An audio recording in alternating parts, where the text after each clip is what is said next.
अच्छा, तो आजकल ना हर तरफ एक ही बात हो रही है, एक ही सवाल है। क्या हमें आर्टिफिशियल इंटेलिजेंस या एआई से डरना चाहिए? कहीं फिल्मों की तरह मशीनें हम पर कब्जा तो नहीं कर लेंगी? या हकीकत कुछ और ही है? चलें आज इसी को समझने की कोशिश करते हैं। और सच पूछें तो ये सवाल बिल्कुल जायज़ है। भाई, जब हम देखते हैं कि एआई कितनी तेज़ी से आगे बढ़ रहा है, तो थोड़ी सी बेचैनी तो होती है ना? तो आइए ज़रा गहराई में जाकर देखते हैं कि इस डर के पीछे असल कहानी क्या है। अच्छा, इस सवाल का जवाब ढूंढने के लिए ना सबसे पहले एक काम करना होगा। हमें साइंस फिक्शन फिल्मों की दुनिया को आज की असल हकीकत से अलग करना होगा। हम में से ज्यादातर लोगों ने एआई का नाम टर्मिनेटर या द मैट्रिक्स जैसी फिल्मों में ही सुना है, जहां इसे एक खतरनाक विलेन के तौर पर दिखाया गया जो इंसानियत का दुश्मन है। लेकिन असल में हकीकत इससे बहुत अलग है। आज की एआई असल में सिरी, नेटफ्लिक्स की रिकमेंडेशंस और यूट्यूब के एल्गोरिदम की शक्ल में हमारे फोन्स और लैपटॉप्स में मौजूद है। और ये सिर्फ एंटरटेनमेंट तक की बात नहीं है। एआई हमारी जिंदगी के बहुत अहम फैसलों में शामिल हो चुका है। सोचें जरा, ये तय कर रहा है कि हम सोशल मीडिया पर क्या देखते हैं, बैंक किसको कर्ज देगा और किसको नहीं, और तो और बीमारियों की तशखीस में भी डॉक्टरों की मदद कर रहा है। मतलब इसका असर हमारी सोच से कहीं कहीं ज्यादा गहरा है। तो ये तो साफ हो गया कि एआई हमारी जिंदगियों का एक अहम हिस्सा बन चुका है। लेकिन ये जादुई सी लगने वाली टेक्नोलॉजी आखिर है क्या? ये काम कैसे करती है? चलें समझते हैं। बहुत ज्यादा अल्फाज में कहें तो जब कोई मशीन या कंप्यूटर इंसानों जैसी जहानत दिखाने लगे, जैसे कि नई चीजें सीखना, खुद से मंतिकी फैसले करना और मसाइल को हल करना, तो इसी को हम मसनूई जहानत या एआई कहते हैं। यहाँ एक आम कंप्यूटर प्रोग्राम और एआई के बीच का फर्क समझना बहुत जरूरी है। देखें, एक आम प्रोग्राम एक रोबोट की तरह है जो सिर्फ वही करता है जिसका उसे हुक्म दिया गया है। अगर कोई नई सूरत हाल आ जाए तो वो फेल हो जाएगा। लेकिन एआई वो इससे एक कदम आगे है। ये सिर्फ हुक्म नहीं मानता, बल्कि डेटा से खुद पैटर्न सीखता है और फिर उस सीखी हुई चीज को नई अनदेखी सूरत हाल में इस्तेमाल भी कर सकता है। और ये बात बहुत बहुत अहम है। चैट जीपीटी जैसे जदीद तरीन सिस्टम्स भी असल में कुछ समझते नहीं हैं। वो एक बहुत ज़हीन तोते की तरह है जिसने लाखों किताबें रट ली हों। वो बोल तो सकता है, अल्फाज इस्तेमाल कर सकता है, लेकिन उसे उन अल्फाज के माना का कोई एहसास नहीं होता। यह हकीकी समझ नहीं, बल्कि सिर्फ एक बहुत ही शानदार नकल है।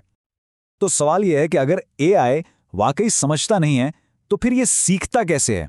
चलें, इस पूरे अमल को एक बहुत ही आसान सी मिसाल से समझते हैं। चलें, एक छोटा सा तजुर्बा करते हैं। फर्ज करें कि हमें एक एआई को यह सिखाना है कि एक परिंदा कैसा दिखता है। ये एक बहुत ही सादा सी मिसाल है, लेकिन ये एआई के सीखने के पूरे अमल को बिल्कुल वाज़े कर देगी। अच्छा, तो ये अमल ना कई मराहिल में होता है। सबसे पहला कदम, हम एआई को परिंदे के खुसूसियात बताते हैं, जैसे कि 2 टांगे होती हैं, पर होते हैं, एक चोंच होती है। दूसरा कदम, हम हर खुसूसियत को एक वज़न या अहमियत देते हैं। मतलब हम उसे बताते हैं कि कौन सी निशानी ज़्यादा ज़रूरी है। फिर तीसरे कदम में हम उसे एक मिसाल दिखाते हैं, जैसे एक औकाब की तस्वीर। एआई उसे फौरन पहचान लेता है। अब आता है चौथा कदम, जहां हम उसे एक पेंगुइन दिखाते हैं। यहां आकर एआई कंफ्यूज हो जाता है, क्योंकि पेंगुइन तो उड़ता नहीं है। तो पांचवें कदम में हम यानी इंसान इसकी गलती को ठीक करते हैं। और फिर आता है आखिरी और सबसे अहम छठा कदम। एआई हमारी इस इस्लाह से सीखता है और उन वज़नों को खुद ब खुद एडजस्ट कर लेता है। जब ये अमल हज़ारों लाखों बार दोहराया जाता है, तो वो किसी भी परिंदे को पहचानना सीख जाता है। तो इस पूरी मिसाल से हमें 3 बहुत अहम बातें समझ आती हैं। पहली बात, एआई को असल में नहीं पता कि परिंदा क्या होता है। वो तो सिर्फ नंबर्स और पैटर्न्स को पहचान रहा है। दूसरी बात, इसे ये सब सीखने के लिए लाखों तस्वीर और मुसलसल इंसानी मदद की ज़रूरत पड़ती है। और तीसरी और सबसे अहम बात, ये एआई सिर्फ एक ही काम में माहिर है, परिंदों को पहचानना। आप इससे बिल्ली को पहचानने का कहेंगे तो वो नहीं कर पाएगा। ठीक है, तो अब जब हम ये समझ गए हैं कि एआई कैसे काम करता है, तो अब बात करते हैं इसकी खामियों से पैदा होने वाले हकीकी दुनिया के मसाइल पर। एआई का एक सबसे बड़ा चैलेंज है ब्लैक बॉक्स का मसला। होता यह है कि एक बार ट्रेनिंग मुकम्मल हो जाए तो एआई का अंदरूनी निज़ाम इतना पेचीदा हो जाता है कि खुद उसको बनाने वाले भी नहीं समझ पाते कि उसने कोई खास फैसला आखिर क्यों किया। और सोचने की बात यह है कि जब आप यही नहीं जान सकते कि कोई सिस्टम फैसला कैसे कर रहा है, तो आप उस पर भरोसा कैसे कर सकते हैं? इसकी एक बड़ी दिलचस्प मिसाल है। एक एआई को जानवरों की पहचान के लिए ट्रेन किया गया, लेकिन उसने भेड़ियों की जगह कुत्तों को भी भेड़िया कहना शुरू कर दिया। पता है क्यों? क्योंकि ट्रेनिंग के लिए दी गई तमाम तस्वीरों में भेड़ियों के पीछे बर्फ थी।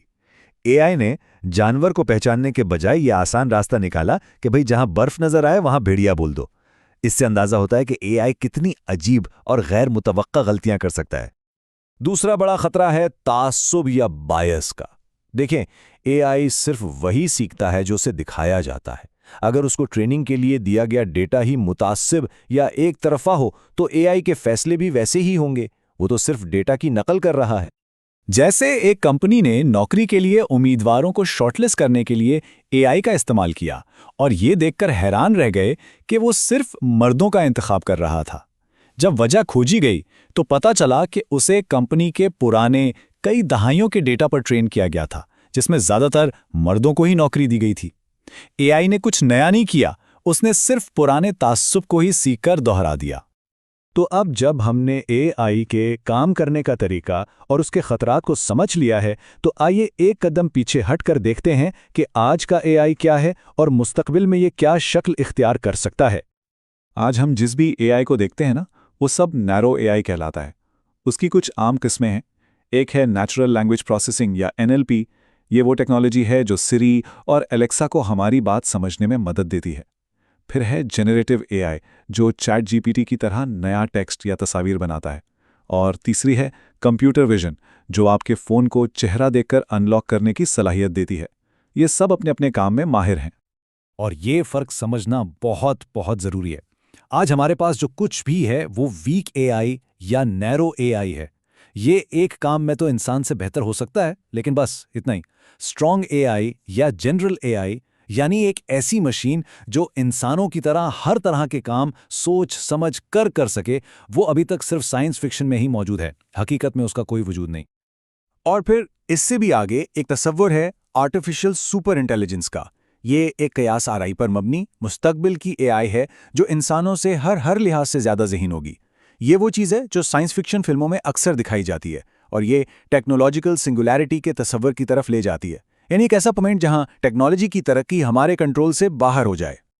तो क्या हमें टर्मिनेटर के हकीकत बनने से डरना चाहिए? देखें, मौजूदा टेक्नोलॉजी की बुनियाद पर इसका जवाब है नहीं। आज के एआई में ना कोई शऊर है, ना कोई ख्वाहिशात और ना ही कोई इरादा। ये सिर्फ एक टूल है, एक बहुत ही पेचीदा प्रोग्राम जो अपने पैटर्न को फॉलो करता है, बस। तो असल खतरा एआई से नहीं बल्कि खुद हम इंसानों से है। एआई एक बहुत ताकतवर हथौड़े की तरह है। इससे आप एक खूबसूरत घर भी बना सकते हैं और किसी चीज को तोड़ भी सकते हैं। फैसला तो इस्तेमाल करने वाले का है, हथौड़े का नहीं। तो आखिर में बात यह है कि एआई ना तो कोई हीरो है और ना ही कोई विलन। ये सिर्फ एक टूल है। असल सवाल ये नहीं कि एआई क्या करेगा, बल्कि ये है कि हम इससे क्या करवाएंगे। हम इससे मुआशरे के मसाइल हल करने के लिए इस्तेमाल करेंगे या उन्हें मजीद बिगाड़ने के लिए। ये वो सवाल है जिसका जवाब हम सबको मिलकर तलाश करना है।